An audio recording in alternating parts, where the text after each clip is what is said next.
আমরা এমন এক দেশের ভিতরে জন্মগ্রহণ করছি যেই দেশে আপনি অন্যায়ের বিরুদ্ধে সুদখোর ঘুষখোর প্রতিবাদ করবেন, চাঁদাবাজ টেন্ডারবাজ তাদের বিরুদ্ধে আপনি প্রতিবাদ করবেন, আপনার এই দেশে বাঁচতে দিব না।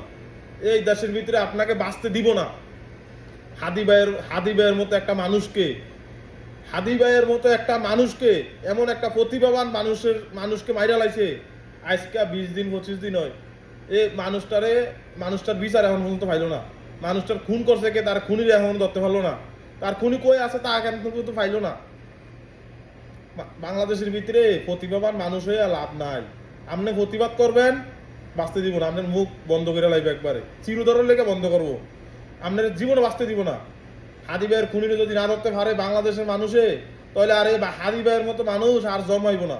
হাদি ভাইয়ের মতো মানুষ আর জন্মাইব না। বাংলাদেশের প্রশাসন এমন ঢিলা প্রশাসন আর বিশ্বের কোন দেশের ভিতরে এমন ঢিলা প্রশাসন নাই যে প্রশাসনে একজন খুন করে লাগে, খুন করে দেশের বাইরে গেছে শালার বেটারা।